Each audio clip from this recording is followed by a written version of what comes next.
So here's a little garden tour nearing the end of July. Well, my greenhouse, it wasn't faring very well because it's in total shade now with the trees, so I planted turnips in here and they're doing quite well. Got some big turnips here. They're pretty much ready to harvest now. These are not rutabagas, they're actually purple top turnip. I love the tops as well. Gooseberries are coming out. Doing some containers. We just started these recently because the greenhouse wasn't faring well. So have potatoes, tomatoes, they're going in the flower. I just planted some more arugula because the other arugula we had, we ate most of it and then it bolted. I'm going to try beets in containers. Never did that before. These are the small beets, the early wonder. So just going to give it a try anyway.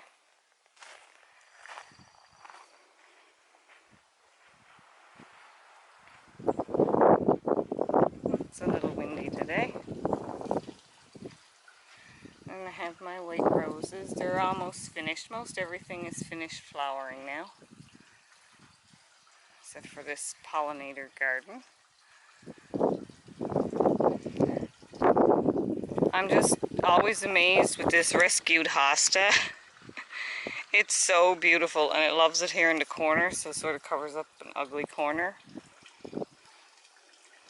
And after we did our septic system, I had to dig all this up, and it's complete shade, so I planted my absolute favorite wildflower, which is lady's mantle, because that'll grow anywhere.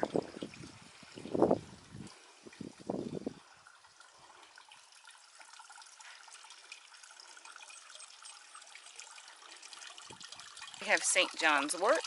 This is a wildflower. It just naturalized itself in here.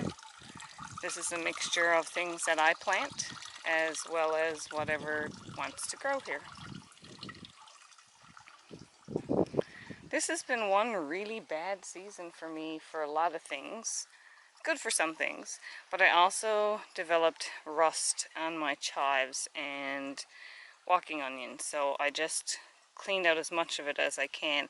That's going directly in the garbage, and I may have to cut out some more, but it's a little damp right now and I want to collect the seed heads to these, so I want to wait until it dries up, and it's supposed to rain again today. So and when I clean the seed heads, I'm going to cut it down flush and remove any debris underneath in order to get rid of the rust. That one's a really hard one to eradicate. So if you do get rust on any of your onions, you want to pretty much remove everything but the root and make sure there's no leftover dried debris or anything around so the spores won't affect them, and hope for the best. I have just a random apple tree came up here, so I'll remove that in the fall and transplant it. Have some cilantro growing under here. It likes the shade. My other cilantro bolted. And this feverfew is absolutely beautiful. I love it. I didn't plant it. I don't know where it came from, and I don't see it growing on anyone else's property on the road. So that's a big bonus this year. I've had some negativity in the garden, but I got a few treasures as well. So have this beautiful feverfew. Actually, this came in last year, I think. I noticed it in my garden last year, and again, I didn't plant it, but this year it's growing beautifully. And my chocolate mint.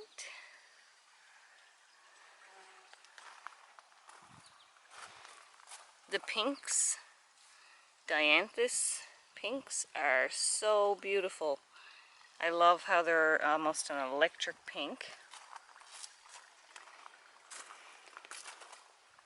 So I was a little late planting my nasturtiums, but they're coming up quite well.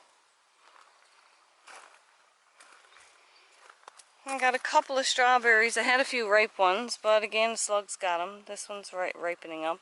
I'm going to have to try to get that before it rains. And raspberries, they're all coming out.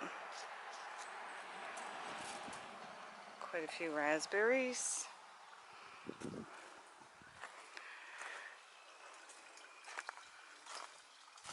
Oh, one thing I added to my raised beds. These interior windows for the raised beds were just being a pain every time I wanted to leave them out. It was causing me issues. They were blowing over and blowing down. So I just added a few hooks to the sides of the raised beds and a bungee cord. And it holds them in extremely tight so I can leave them out if I want to. The carrots that overwintered are now all in flower, and big flowers. It's beautiful. I'm going to have so many carrot seeds. I probably won't know what to do with them all. So that's fantastic. Look at this big beautiful carrot flower here. And the beets are pretty much gone to seed now. There's the beet seeds. They're almost like little nutlets. And there's a bunch of those as well. And this is again another pollinator garden. It's a mixture of the things that I plant as well as what wants to grow here. And the lettuce is starting to come to flower. Look how tall this is. This again is the lettuce that overwintered. So I'm going to let this go to seed. And then I can have my own seed next year.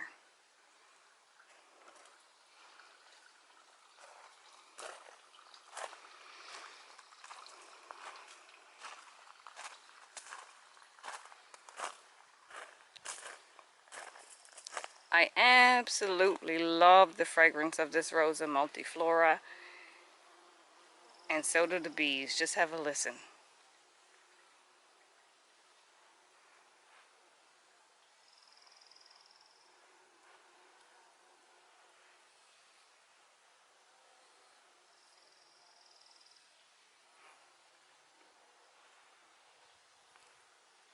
It's always covered in hoverflies, honeybees, bumblebees, all sorts of pollinators.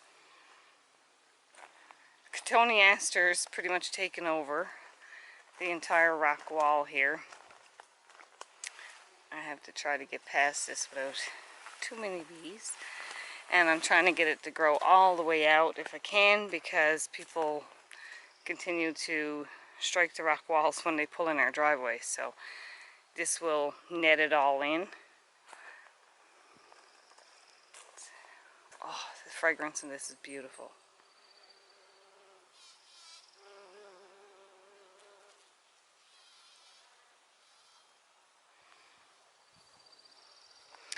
A lot of people say not to grow it because it's invasive, but it's not invasive here in Newfoundland. And it's easily managed, so, oh, it smells like no other rose. It's just the most beautiful fragrance. This is the snowberry bush that I've trained into a hedge. Beautiful mallow down there. I love the little pink centers in the mallow.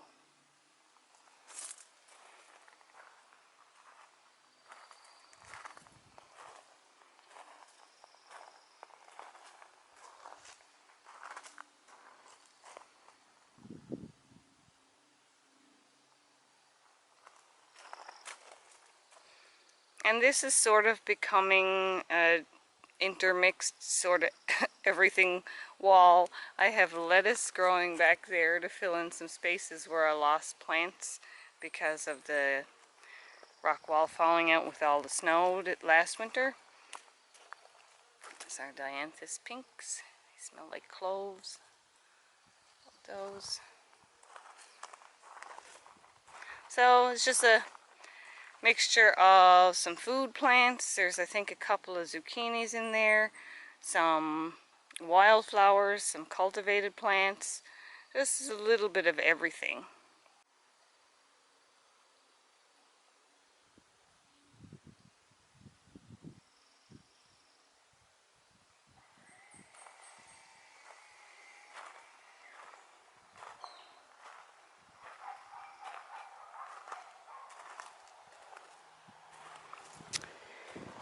I'm after digging this rose out several times, but it insists on growing in this rock wall, so I'm going to leave it there.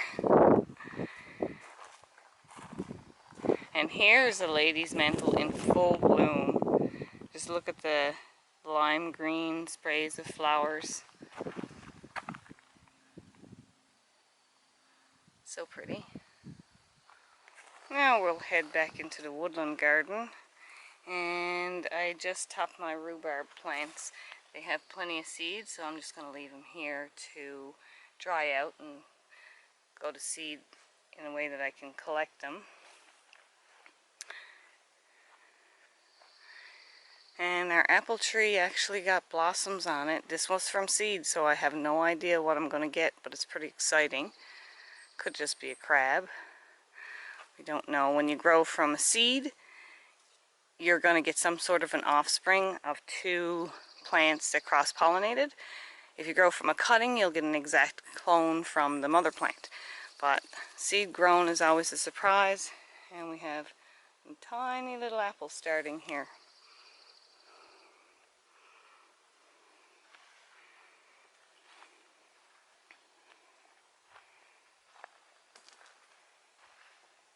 And this was the old chicken yard that we converted into sort of like a storage area and a little area for my husband. He put these few things there.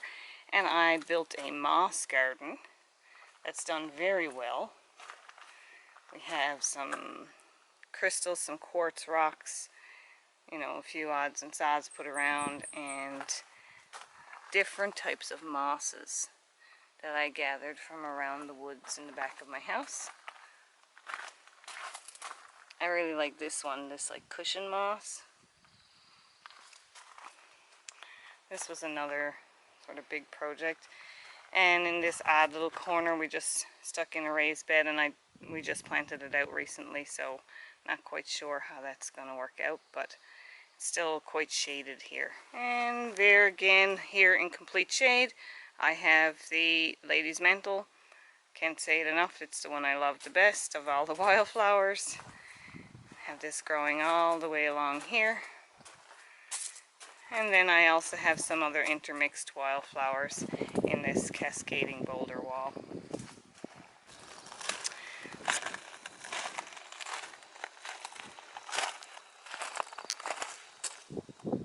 I love these different colors of yarrow that I have here, different shades of pink. I think this one is cross-pollinated because I didn't have this last year. I did have a wild white one mixed in with the pink ones, and now I have a new one up, so it's kind of cute.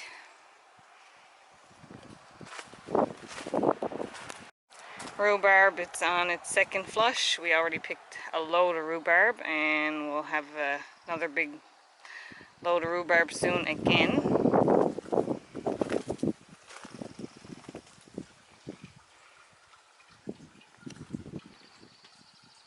And we're back around to the beginning. I hope you enjoyed this little garden tour. The end of July 2020.